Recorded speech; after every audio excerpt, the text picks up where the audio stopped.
Eh bien bonjour à tous messieurs, dames, bienvenue sur cette nouvelle vidéo, j'espère que vous allez bien. Nous sommes sur les marchés financiers, l'actualité des marchés financiers.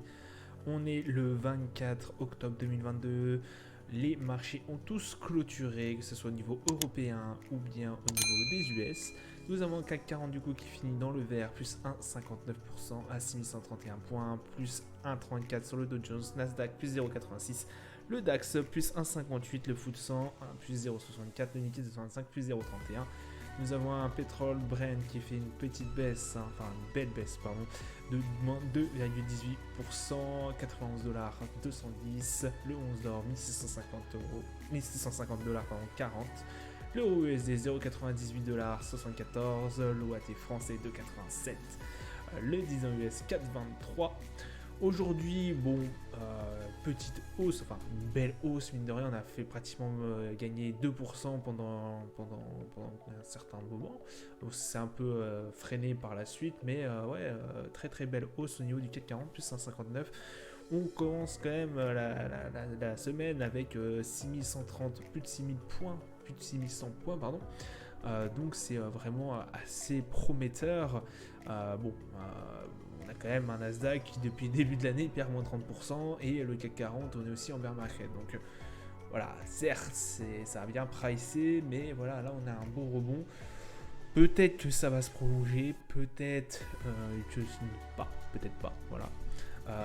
Tout ça est encore que de la spéculation. N'empêche qu'on a quand même toujours cet espoir que la Fed ne soit pas aussi méchante, entre parenthèses, qu'elle n'a pu être avant, hein, surtout sur le relèvement des taux. Effectivement, on a toujours cette annonce du Wall Street Journal, oui, c'est le Wall Street Journal qui avait publié ça vendredi, voilà, disons qu'il pourrait y avoir une petite accalmie au niveau de l'objectif de la Fed pour relever ses taux. Bon, ça reste quand même toujours une rumeur de marché, donc il faut forcément s'en méfier. Mais voilà, ça a quand même permis à la plupart des indices de se relever un peu, parce que quand même on est vachement bas depuis le début de l'année. Par-dessus ça, alors petite nouvelle, alors là vous l'aurez pas sur cet article de Investir, mais notamment nous avons un nouveau, je crois que c'est un nouveau, Premier ministre anglais. Et oui, vous savez que Liz Truss a été du coup démise de ses fonctions. Elle a notamment... Alors pourquoi elle a été démise? Bon bah ça... voilà, tout le monde, j'ai plus besoin de vous le dire. Il y a eu des problèmes au niveau... de toute façon, elle a succédé très vite à Boris Johnson. Je vous ai mis... Enfin, je vous en ai parlé dans mes anciennes vidéos. Mais bon, voilà, on sait qu'elle avait promis des budgets, etc., qui n'étaient pas possibles à tenir, surtout au niveau de l'Angleterre, des aides, etc., etc., notamment pour les ménages qui souffrent énormément de la crise énergétique qu'on vit actuellement. Mais voilà, c'était plus possible et du coup, elle a été remplacée. On cherchait un prédécesseur. Et bah du coup, il se pourrait qu'on l'ait trouvé, enfin l'annonce est tombée, pardon, on l'a trouvé. C'est Rishi Sunak, du coup, qui est un ancien banquier de la Goldman Sachs, qui va lui succéder. Donc voilà, c'était la nouvelle du jour, j'ai envie de vous dire, qui n'a pas forcément fait bouger les marchés, hormis au niveau du Forex sur le GBP USD, où celle-ci s'est vue d'un seul coup péter à la hausse quand on a annoncé que Boris Johnson ne serait pas de la partie, et est reparti à la baisse tout juste après. Bon voilà, petite nervosité, petite volatilité sur ce marché, qui est extrêmement tendu au niveau du GBP quand même. Voilà, on reste toujours très attentif. Au-delà de ça, nous avons eu aussi certains résultats d'entreprises qui continuent. Là, il n'y en avait pas des gros. Je vous rappelle que sur le Nasdaq, on attend les grosses entreprises de la tech. Je crois que de tête, on a Apple, Alphabet cette semaine et je ne me rappelle plus lesquels. Voilà. Donc, on attend beaucoup de chiffres de grosses entreprises. Je me demande s'il n'y avait pas aussi Facebook, Meta. Mais voilà, des grosses boîtes qui vont tomber cette semaine, donc soyez très attentifs, ça risque de pas mal bouger. Et on a aussi sur cette semaine, je crois, les taux au niveau de la BCE. Voilà. Du côté des valeurs, parlons de valeurs, on a Michelin qui a gagné près de 5,2%, le spécialiste de la fabrication des pneumatiques de pointe en tête du CAC 40, à la veille de la publication de ses revenus trimestriels. On a notamment, selon un consensus fourni par la société, le marché table sur un chiffre d'affaires de 7,16 millions d'euros contre 6 milliards un an plus tôt. On a aussi du coup la cotation Orpea qui a été suspendue ce matin à la demande de l'autorité des marchés financiers AMF.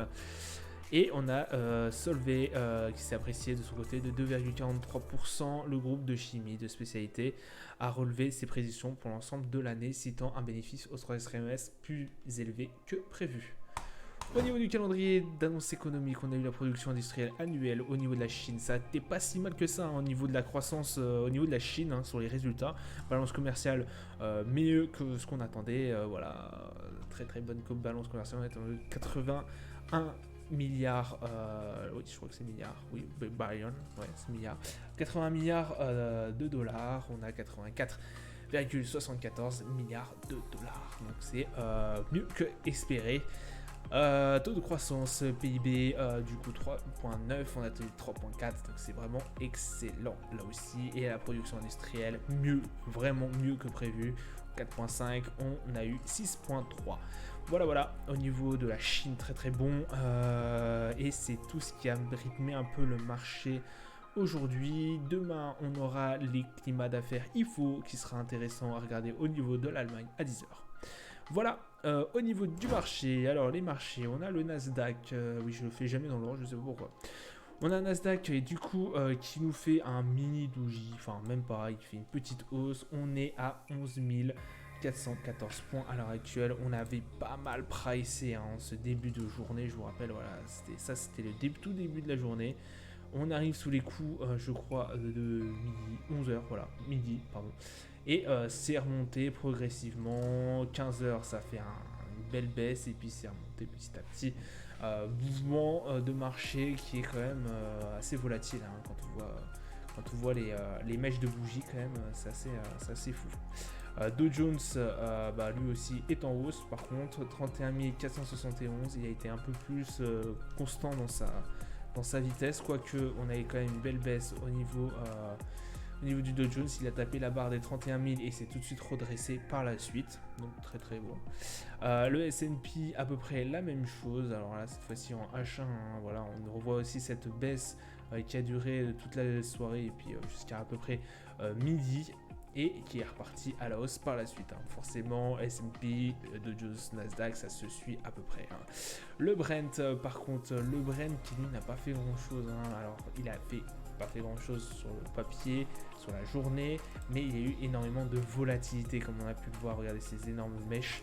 Là, je vous rappelle qu'on était à peu près, c'est début de journée. Et début de journée, même, on commençait à première cotation, donc voilà, ça est vachement pricé et hop, on est repassé en grosse bougie à l'arrivée de l'entrée des marchés US. Donc voilà, une grosse bougie encore bleue qui s'est fini par grosse mèche rouge qui a fini en rouge du coup.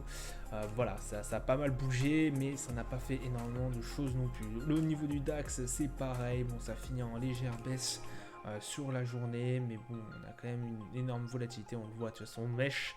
Le CAC 40, 6152 points. Regardez ce qu'elle a fait en daily. Ça reste extrêmement beau, extrêmement raffiné. Alors, je sais pas pourquoi j'ai l'impression que toutes mes barres, tout ce que j'avais marqué. Normalement, j'ai toutes.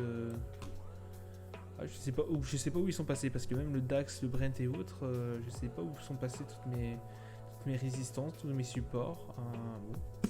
Alors je suis désolé, vous n'aurez pas les résistances et les supports pour ce soir. Je sais pas où ils sont passés. Je crois que j'ai dû fermer les pages et en fait ça a dû tout annuler. Bon, je vous les remettrai, j'essaierai d'y penser, je vous les remettrai demain. Mais voilà, le CAC qui finit à 6512 points. Il y a eu pas mal de volatilité aussi sur le marché. Mais là, on a été beaucoup plus constant de la première heure. Tac, on était à peu près là.